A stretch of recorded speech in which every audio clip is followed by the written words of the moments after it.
সুপ্রিয় শিক্ষার্থীবৃন্দ, আমার প্রীতি এবং শুভেচ্ছা নাও। আশা রাখি তোমরা যে যেখানে আছো সকলেই ভালো আছো। বেশ কয়েকদিন পর তোমাদের প্রথম বর্ষের ক্লাস নিয়ে আমি ডক্টর মুক্তা সাহা, সহযোগী অধ্যাপক, রাষ্ট্রবিজ্ঞান বিভাগ, ঢাকা কলেজ, ঢাকা, তোমাদের সামনে উপস্থিত হয়েছি।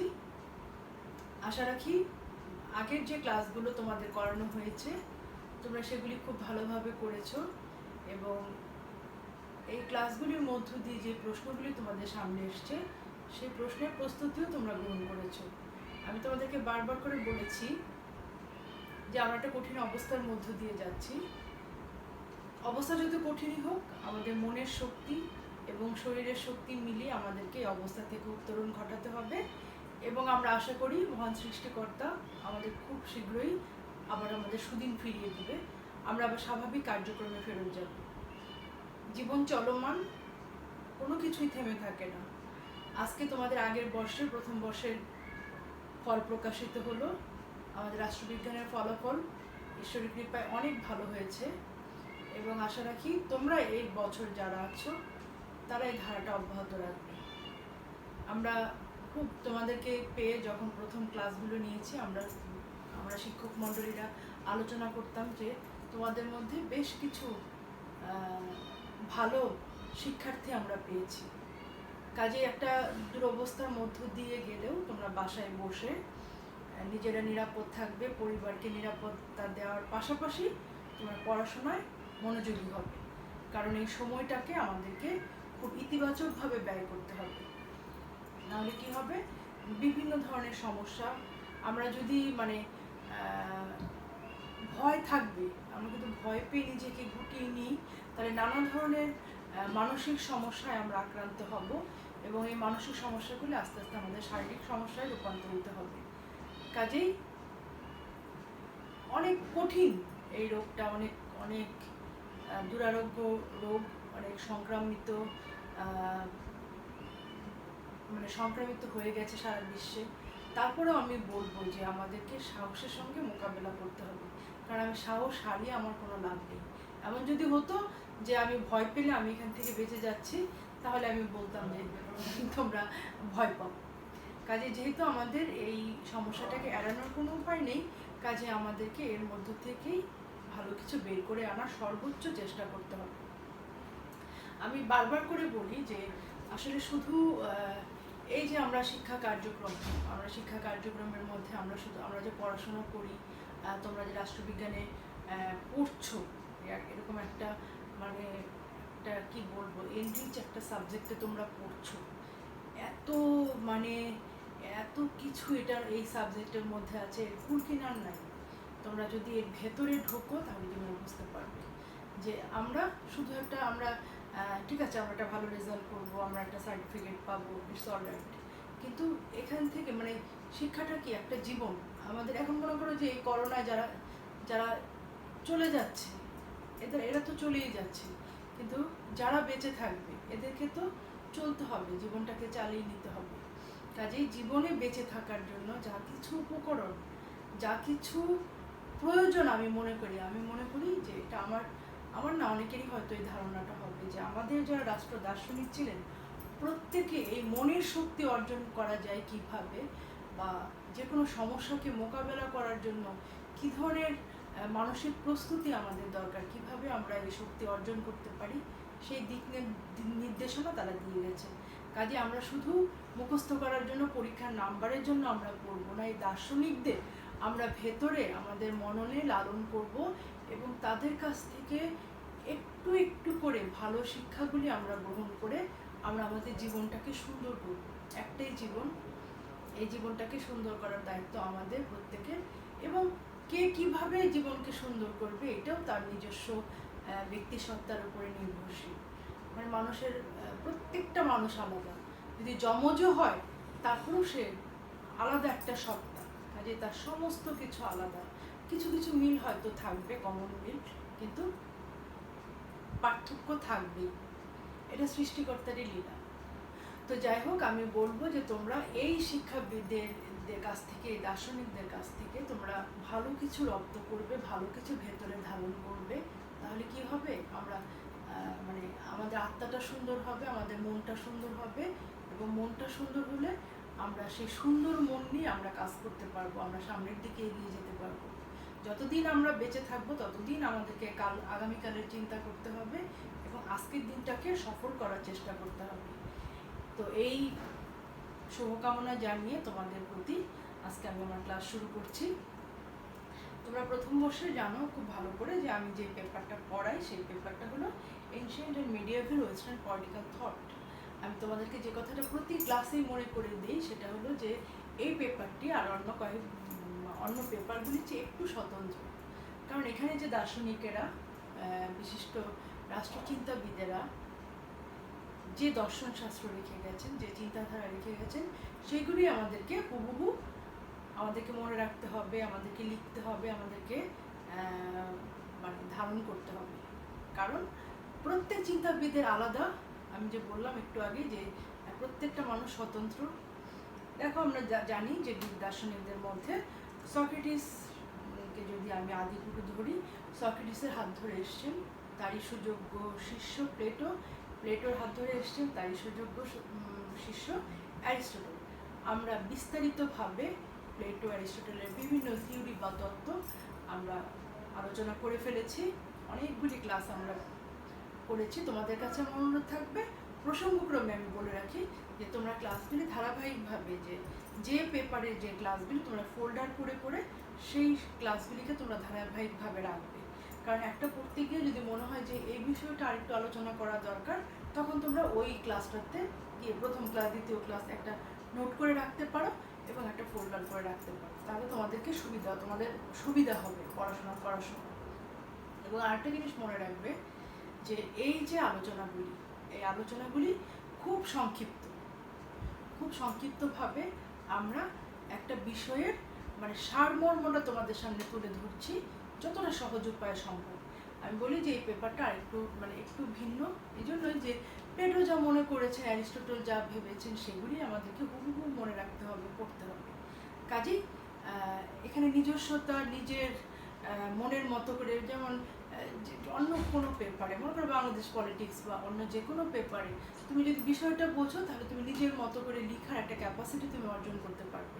কিন্তু এই ক্ষেত্রে প্লেটোর একটা থিওরি লিখতে গিয়ে, প্লেটোর সাম্যবাদ বলো, প্লেটোর শিক্ষা ব্যবস্থা বলো, তুমি যেভাবেই তুমি লিখতে চাও না কেন, এখানে প্লেটো যা বলে গেছেন তোমাকে তাই লিখতে হবে। যদি তোমার ভিন্নতা থাকতে পারে, বিভিন্ন সমালোচক বিভিন্নভাবে এদের থিওরি সমালোচনা করেছেন, সেটা তোমার করতে হবে সমালোচনায় গিয়ে, কিন্তু টোটাল থিওরি লিখতে গিয়ে তোমাদেরকে হুবহু এই বিষয়গুলি মাথায় রাখতে হবে। তো আজকে আমি যে আলোচনাটা করব সেটা হলো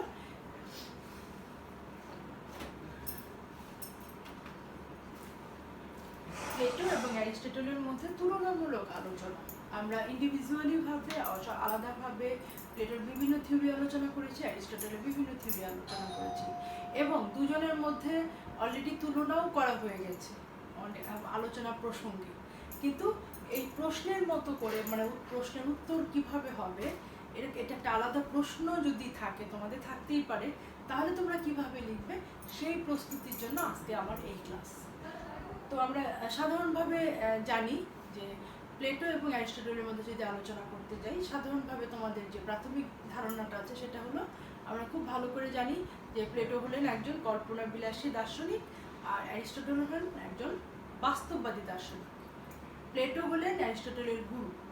তো আমি তোমাদেরকে যখন পড়িয়েছি যে অ্যারিস্টটলকে কেন রাষ্ট্রবিজ্ঞানের জনক বলা হয়, তখন আমরা বিস্তারিতভাবে এটা আলোচনা করেছিলাম। আমি আবারও তোমাদের মনোযোগ আকর্ষণ করে আবারও সংক্ষিপ্তভাবে এই বিষয়টা তুলে ধরছি যে দার্শনিক বা যে রাষ্ট্রচিন্তাবিদ যে থিওরিটা যখন ওনারা আলোচনা করেছেন, অনেক গবেষণা করেছেন, অনেক পড়াশোনা করেছেন ওর উপরে, তারপরে তার ভাবনাটা তিনি লিখেছেন। তো তখন একজন লেখক যখন এই লেখাগুলি রচনা করেন, বা একজন আলোচক যখন আলোচনা করেন, বা একজন দার্শনিক যখন এই বিষয়গুলির উপরে গুরুত্ব আরোপ করেন বা দর্শনশাস্ত্র রচনা করেন, তখন তার পারিপার্শ্বিক অবস্থা, তার সামাজিক অবস্থা, অর্থনৈতিক অবস্থা এবং ওই সময়ের উনি কোথায় অবস্থান করছেন সেই ভৌগোলিক অবস্থা সহ অনেক কিছু এটার সঙ্গে নির্ভরশীল, একে অপরের উপর নির্ভরশীল। তো প্লেটো অ্যারিস্টটল যে সময়টাতে এই আলোচনাগুলি করেছেন ওই সময় গ্রিসের যে অবস্থা ছিল ওই অবস্থার প্রেক্ষিতেই ওনারা এই বিষয়গুলি তুলে ধরেছেন। তো দেখো যে 2500 বছর পূর্বে বসে প্লেটো অ্যারিস্টটল যে থিওরিগুলি আলোচনা করে গেছেন সেই থিওরিগুলি আমরা আজকের এই আধুনিক যুগে আমরা মনে করি আমরা এখন মানে খুব আধুনিক লাইফ লিড করছি, সেই আধুনিক যুগে আমরা কিন্তু সেই প্রাচীন যুগের সেই গ্রিসের যে নগররাষ্ট্র, গ্রিসের যে বিখ্যাত দার্শনিক তাদের যে রচনা সেগুলি কিন্তু আমরা এখন আলোচনা করছি। কাজেই আমাদের আমাদের অতীত, বর্তমান, ভবিষ্যৎ তিনটা মিলিয়েই আমাদের জীবন, আমরা কোনোটাকেই বাদ দিতে পারি না। তো এই যে ওনারা আলোচনা করেছেন, প্লেটো কি মনে করতেন? প্লেটোর যুক্তি ছিল যে আমি যদি কল্পনাই করতে না পারি সেটাকে আমি বাস্তবে রূপ দিব কিভাবে। এবং অ্যারিস্টটল কি করেছেন? প্লেটোর ভালো সমস্ত কিছু নিয়ে এর সঙ্গে উনি বিজ্ঞানসম্মত ধ্যান ধারণা এবং বাস্তব ভিত্তিক জ্ঞান দুইটার মিশেল ঘটিয়ে এটাকে তিনি করেছেন বাস্তব ভিত্তিক বিজ্ঞান বা বাস্তব ভিত্তিক জ্ঞান। তো এজন্য অ্যারিস্টটল হয়ে গেলেন রাষ্ট্রবিজ্ঞানের জনক, কারণ আমরা কল্পনার রাজ্যে বাস করি না, আমরা বাস্তবতায় বিশ্বাসী, আমরা বাস্তব যা কিছু ঘটছে এটাই আমরা মেনে নেই, এটাই আমরা মানতে অভ্যস্ত। তো প্লেটোর যে ভালো ভালো দিকগুলি ছিল অ্যারিস্টটল সেগুলি গ্রহণ করে এটার সঙ্গে যে দুটো বিষয় মিশেল ঘটিয়ে তিনি অনেক আধুনিক অনেক থিওরি বা তত্ত্ব প্রয়োগ করেছেন, তত্ত্ব দিয়েছেন, এগুলি দিয়ে অ্যারিস্টটল হয়ে গেছেন রাষ্ট্রবিজ্ঞানের জনক। তো তবে যেহেতু গুরু শিষ্য দীর্ঘদিন ওনারা পাশাপাশি ছিলেন এবং প্লেটোর মৃত্যু, প্লেটো ওরা জানো খুব ভালো করে যে মিথ্যে অপবাদে যখন সক্রেটিসকে হ্যামলক বিষপানের মধ্য দিয়ে হত্যা করা হয় তখন প্লেটো খুব কষ্ট পেয়েছিলেন, প্লেটো খুব ভেঙে পড়েছিলেন এবং সেখান থেকে উঠে আসতে ওনার সময় লেগেছে। তার এই যে গুরু শিষ্যের যে পরম্পরা, গুরু শিষ্যের যে সম্পর্ক, প্লেটো শিখেছেন সক্রেটিসের কাছ থেকে, সক্রেটিসের অনেক ভালো ভালো দিক প্লেটো গ্রহণ করেছেন, আবার প্লেটোর যে শিক্ষা, প্লেটোর যে অনেক ভালো ভালো দিক এগুলো অ্যারিস্টটল গ্রহণ করেছেন। কিন্তু অ্যারিস্টটল ভালো কিছু নিয়ে এটার সঙ্গে আধুনিক এবং বিজ্ঞান এই দুটোকে মিশেল ঘটিয়ে উনি আধুনিক বিজ্ঞানের জনক বা রাষ্ট্রবিজ্ঞানের জনক বা আমরা যেটাই বলি না কেন সেই উপাধিতে তিনি ভূষিত হয়েছেন। তো মানুষ বেঁচে থাকে তার কর্মের মধ্য দিয়ে, এটা তো অ্যারিস্টটলকে এমনি কিছু কোনো উপাধি দেওয়া হয়নি, উনি এটা অর্জন করেছেন ওনার যোগ্যতার মধ্য দিয়ে। যেই জন্য আমরা অ্যারিস্টটলের থিওরিগুলি আজও আমাদের সমাজে কোনো না কোনোভাবে টিকে আছে, সেটা আমরা প্রমাণ পাই। তো ওনাদের আলাদা আলাদা অনেকগুলি থিওরি আমরা আলোচনা করেছি, এগুলি আশা রাখি তোমরা ইতিমধ্যে নিজেরা রপ্ত করে ফেলেছো, বিষয়গুলিকে একটু বুঝে বুঝে পড়বে, কারণ বিষয়গুলি কঠিন বলবো না, তবে একটু ভিন্ন, কারণ যেহেতু আমরা এই সম্পর্কে আগে জানতাম না কিছু, কাজে আমি আশা করব তোমরা সব কিছুর সঙ্গে ভালোবাসা এবং একটু এই মনীষীদের ভেতরে ঢোকার চেষ্টা করবে যে কি বলতে চেয়েছেন, মূল কথাটা কি। সক্রেটিসের মূল কথা নিজেকে জানো, প্লেটো উনি চেয়েছেন যে মানুষ জ্ঞানে গুণে গুণিত হোক, মানুষের অনেক অনেক একজন শাসককে হবে, তার বহু গুণাবলী থাকবে, সকলের শাসক হওয়ার দরকার নাই। অ্যারিস্টটল চেয়েছেন যে বাস্তব ভিত্তিক জ্ঞান মানুষের সবচেয়ে বেশি গুরুত্বপূর্ণ সম্পদ, যে এরকম করে প্রত্যেকের এটা আমার কাছে এই মুহূর্তে যেটা মনে হলো, এরকম অসংখ্য ভালো ভালো পজিটিভ দিক বা ইতিবাচক বাণী তোমরা এদেরকে পড়লে জানতে পারবে। আমরা ক্লাসের মধ্যে দিয়ে খুব অল্প সময়ে তোমাদেরকে শুধু গাইডলাইন দেই, বিস্তারিত পড়াশোনাটা তোমাদের করতে হবে। তো এখন আমরা আসি যে প্লেটো এবং অ্যারিস্টটলের মধ্যে যে বাস্তব ভিত্তিক যে আলোচনা, সেটা হলো তুলনামূলক আলোচনা, বাস্তব ভিত্তিক বা তুলনামূলক আলোচনা করতে গিয়ে দেখি যে দুজনের মধ্যে কিছু সাদৃশ্য আছে আবার কিছু বৈসাদৃশ্য আছে। সাদৃশ্যের মধ্যে দেখো যে তোমরা অনেক পয়েন্টস পাবে বইতে, এত পয়েন্টসের দরকার নেই, কারণ একটা আলোচনা যখন করতে যাবে তখন তুমি যখন এই প্রশ্নটাই আসবে, যদি প্রশ্নটাই থাকে যে প্লেটো এবং অ্যারিস্টটলের মধ্যে তুলনামূলক আলোচনা করো, তখন ভূমিকাতে তোমাকে প্লেটো এবং অ্যারিস্টটল সম্পর্কে অল্প অল্প কিছু লিখে নিতে হবে, ওটা তো মিনিমাম 1 পেজ বা হাফ পেজের একটু বেশি হবে। তাহলে এই একটু লেখার পরে সাদৃশ্য মধ্যে তোমাদেরকে, তোমরা যদি 10টা পয়েন্টসও দাও, বৈসাদৃশ্যের মধ্যে যদি তোমরা 10টা পয়েন্টসও দাও, তাহলে হয়ে গেল 20টা পয়েন্টস। এতগুলি প্রশ্ন পয়েন্টস লেখার পরে আবার তোমাদেরকে উপসংহারে আসতে হবে। কাজেই শুধু পয়েন্টসের পেছনে দৌড়াবে না, এই আমি যে কটা দিয়েছি এইখান থেকেও তোমরা আরও কমিয়ে নেবে। কারণ এখানে দিয়েছি আমি এই জন্যই, কারণ আলোচনা করতে গেলে যদি তোমাদের বিস্তারিত জ্ঞান থাকে তোমরা দুইটা পয়েন্টকে একটা করে আলোচনা করতে পারবে। কাজে মনে রাখবে যে পয়েন্টস বেশি লিখলেই বেশি নাম্বার পাওয়া যাবে, এটা ভুল ধারণা। কারণ আমরা যারা খাতা দেখি, তোমরা যারা লিখো, তোমরা যারা শিক্ষার্থী বা স্টুডেন্ট, তো তোমরা মাথায় রাখবে যে আমরা একটু দেখলেই বুঝতে পারি যে এই ছেলেটা বা এই মেয়েটার লেখার মানটা বা তার জ্ঞান কতটুকু। কাজে এই কথাগুলি মাথায় রেখে তোমরা প্রশ্ন তৈরি করবে। এবং আরেকটা যেটা খুব খুব খুব গুরুত্বপূর্ণ সেটা হলো তোমরা মনে রাখবে প্রতিটা পরীক্ষায় তোমাদেরকে সব প্রশ্নের উত্তর দিতে হবে। কারণ একটা প্রশ্ন লিখতে গিয়ে মনে হলো তোমাদের একটু পয়েন্টস মানে অনেক জানা আছে, আমি ছাড়ি কিভাবে, এই ছাড়াটা শিখতে হবে। এই ছাড়াটা না শিখলে তোমার ক্ষতি হয়ে যাবে। কারণ একটা তুমি এখানে যদি 20টা 40টা পয়েন্টসও লিখো, তো তুমি এখানে নাম্বার হয়তো 1-2 বেশি পাবে। আর একটা ওইদিকে যদি একটা বড় প্রশ্ন তুমি ছেড়ে দিয়ে আসো, তোমার 6-7 চলে যাবে। কাজে এটা সবসময়, এটা সবচেয়ে গুরুত্বপূর্ণ, একদম মাথায় ঢুকিয়ে নাও সমস্ত পরীক্ষার জন্য, যে তোমাদেরকে সমস্ত প্রশ্নের উত্তর শেষ করে পরীক্ষার হল থেকে বের হতে হবে।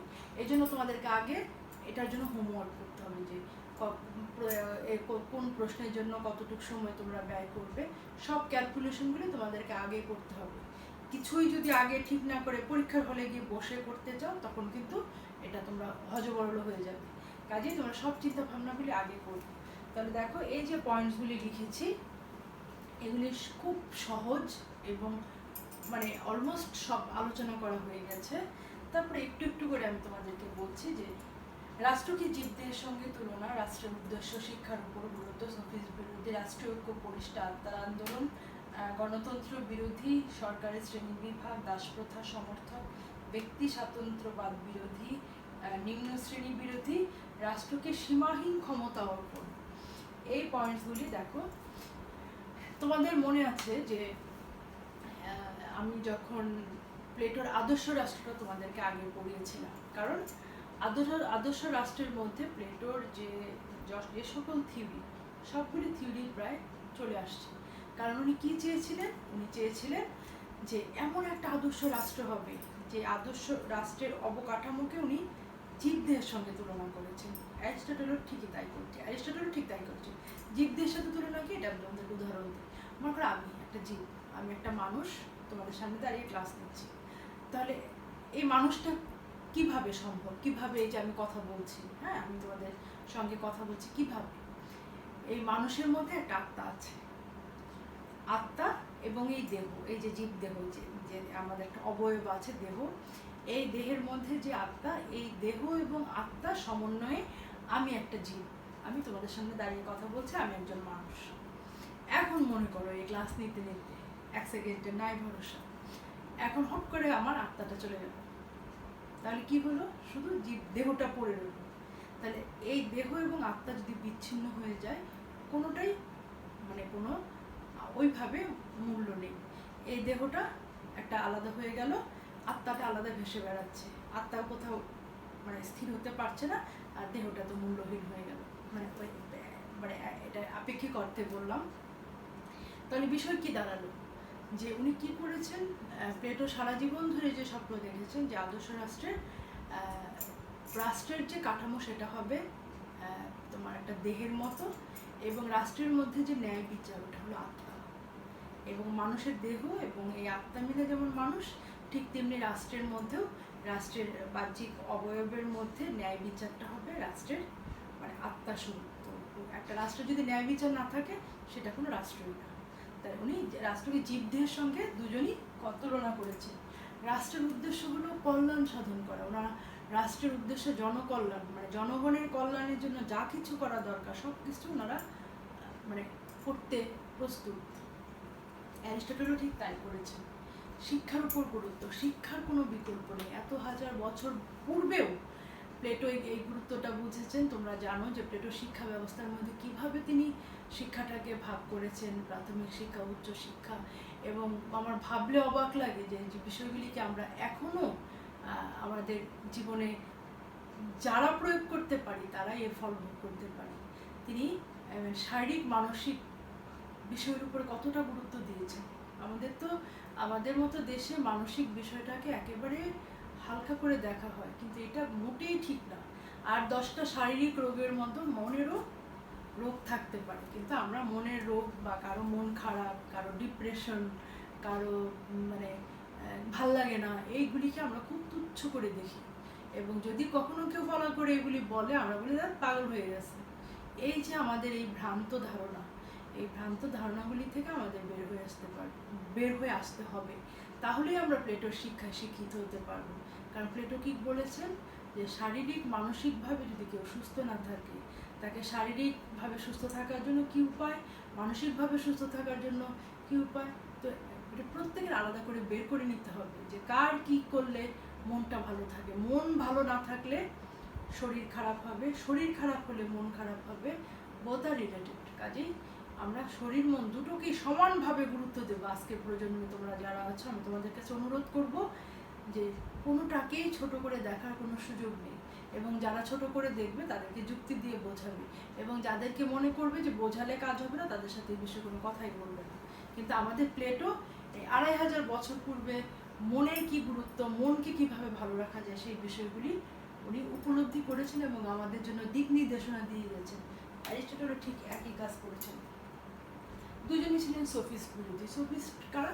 সোফিস্ট ছিল যারা মানে জ্ঞানে গুণে একটু অন্যদের চেয়ে একটু আলাদা, এবং এরা বিভিন্নভাবে অর্থের বিনিময়ে মানুষকে বিভিন্ন ধরনের পরামর্শ, শিক্ষা ইত্যাদি দিয়ে থাকেন। কিন্তু ওনারা দুজনই এদেরকে খুব একটা পছন্দ করতেন না। রাষ্ট্রীয় ঐক্য, যে কথাটা বললাম, রাষ্ট্রের মধ্যে ঐক্য মানে ইন্ডিভিজুয়ালিটি এরা কম পছন্দ করতো। রাষ্ট্রীয় ঐক্যটাকে, ঐক্যবদ্ধ মানে সবাই একসাথে হয়ে ভালো কিছু করবে, এই বিষয়টার উপর আমরা গুরুত্ব দিতেন। আত্মার আন্দোলন, এরপরে হলো গণতন্ত্র বিরোধী, সরকারের শ্রেণী বিভাগ, দাসপ্রথা সমর্থক, এগুলো আমরা খুব ভালো করে জানি।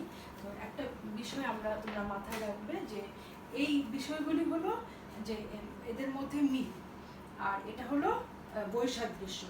তো যেটা আমি বলতে চাচ্ছি সেটা হলো যে প্লেটো এবং এরিস্টটল এই যে আত্মার আন্দোলন, এটা বলতে চেয়েছেন দুজনই দর্শন শাস্ত্রের উপরে গুরুত্ব দিয়েছেন। তারা দর্শনকে তারা আত্মার আন্দোলন বলে অভিহিত করেছেন।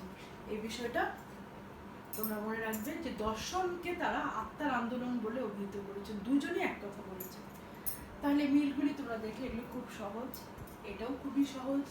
বৈসাদৃশ্য, কারণ অলরেডি আমরা বৈসাদৃশ্য মানে আলোচনা করা হয়ে গেছে। এই যে দেখো, মনে করো প্রথম পয়েন্টে যদি আমরা ধরি কল্পনা বিলাসী এবং বাস্তববাদী, যেটা দিয়ে আমি শুরু করলাম, যে প্লেটো কি ধারণা করতেন এবং অ্যারিস্টটল কি ধারণা করতেন। প্লেটো মনে করতেন যে কল্পনা যদি আমি না করতে বাস্তবের রূপ দেবো কীভাবে। অ্যারিস্টটল মনে করতেন আমি ততটাই কল্পনা করবো যতটা বাস্তবের রূপ দেওয়া সম্ভব। অবস্থানগত পার্থক্য, প্লেটো ছিলেন খুব অভিজাত বংশের, হ্যাঁ, এবং গণিত শাস্ত্রের প্রতি তার খুব অনুরাগ ছিল। মানে আর অ্যারিস্টটলও ছিল তার চিকিৎসকের সন্তান, তার জীববিজ্ঞানের প্রতি দুর্বলতা ছিল। কিন্তু দুজনের অবস্থানগত একটা পার্থক্য আমরা দেখতে পাই। পদ্ধতিগত পার্থক্য, অ্যারিস্টটলের প্লেটোর পদ্ধতি ছিল অবর্গ পদ্ধতির, যেটা নাকি কোনো মানে যুক্তিতর্ক, এটা পরিবর্তনশীল, এবং অ্যারিস্টটলের ছিল আরোহ পদ্ধতি। এবং রচনাশৈলী কৌশলে ভিন্নতা ছিল, কারণ অ্যারিস্টটল উনি রূপক অর্থে বিভিন্নভাবে উনি ছন্দাকারে এগুলি লিখতে পছন্দ করতেন, এবং অ্যারিস্টটল ছিলেন কিন্তু বাস্তববাদী, ওনার লেখার ধরনটাও ছিল সেই ধরনের। তারপরে এই যে নীতিশাস্ত্র সম্পর্কিত ধারণা, আইনের শাসন, সাম্যবাদ, দাসপ্রথা, নারী অধিকার, এইগুলি নিয়েও দুজনের মধ্যে আমরা অমিল দেখতে পাই। নারী অধিকার নিয়ে যে বিষয়টা প্লেটো বলেছেন, প্লেটো প্রথম থেকেই নারীদেরকে কখনোই পুরুষদের থেকে আলাদা করে দেখেননি। উনি মনে করতেন একজন পুরুষের যেমন সব বিভিন্ন বিষয়ে অধিকার আছে, একজন নারীরও তেমনি অধিকার আছে। কিন্তু অ্যারিস্টটল এই বিষয়টা এতটা স্পষ্ট করে কখনো বলেননি।